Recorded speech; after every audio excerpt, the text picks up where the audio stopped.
butas na bato.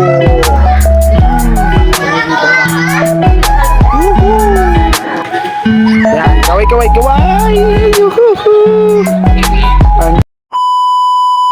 Yun, at magandang tanghali sa inyo. Andito nga po pala tayo sa resort. Kung saan ang resort na to ay tinatawag na Banyan Inn. Yan, kung nakikita nyo, yan yung pangalan niya, Banyan Inn. At ako nga po pala si Ransky Ramping Vlog. At andito po tayo sa resort ng Banyan Inn na matatagpuan lang sa butas na bato. Yan, kung nakikita nyo, yan. Napakaganda dito, guys. Yan, papakita ko sa inyo kung anong itsura ng loob at kung anong itsura ng pagkakais at itsura ng pool. Sa pagpasok nyo pa lang, ito na ang matatagpuan nyo. Yan. At dito yung pwede nating arkilahin. Mayroon dyan lutuan. Ang nakalagay dyan, welcome Banyan Inn. Yan. At dito yung may makikita kayo kung pwedeng arkilahin na kwarto. Yan. Kaya siya tinawag, guys, na Banyan Inn kasi mukha siyang van na ginawang bahay. Ayan, meron tayong mga kanya-kanyang kwarto sa isang van na ganyan. Dalawa yan, guys. Yan, isa, dalawa, room 5 and 6. Andun yung room number 1, 2, 3, 4, 5, 6, 7, 8. Ayan. At andito yung pinaka main ng nila, kung saan pwede kang lumapit. Ayan po yung mga bantay nila.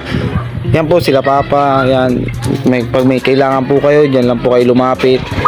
Sila po yung mga nag-aasikaso. Titingnan po natin kanilang swimming pool. Yan, swimming pool. Napakaganda-ganda yung swimming pool nila. Talagang masisiyahan kayo lalo na paggabi. Ayan, marami kami. Yan. Yan, kaway.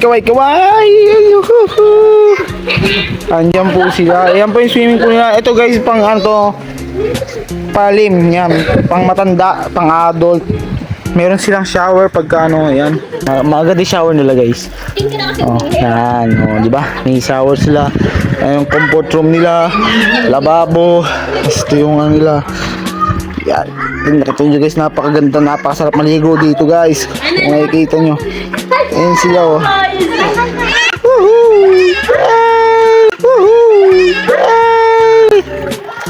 Kung nakikita nyo, napakalawak, napakaganda, napakaliw ng tubig at napakasarap. Yun, woohoo! Hindi siya gaano malamig, guys, napakaganda maligo. Oh. Tama-tama pag nagbakasyon kayo dito na kayo pumunta sa Banyan Inn Resort. Yan, oh. Napakaganda dito pag magabi, napakaganda. Ayun, oh. May maupuan. Napakalawak, guys. Napakaganda, guys. Oh. Ayan, ito yung mga pambata, dun yung mga pangmatanda. Dito pwede talagang pasok mga bata rito. Ito lang yan sa Banyan Inn Resort. Butas na bato. Woohoo!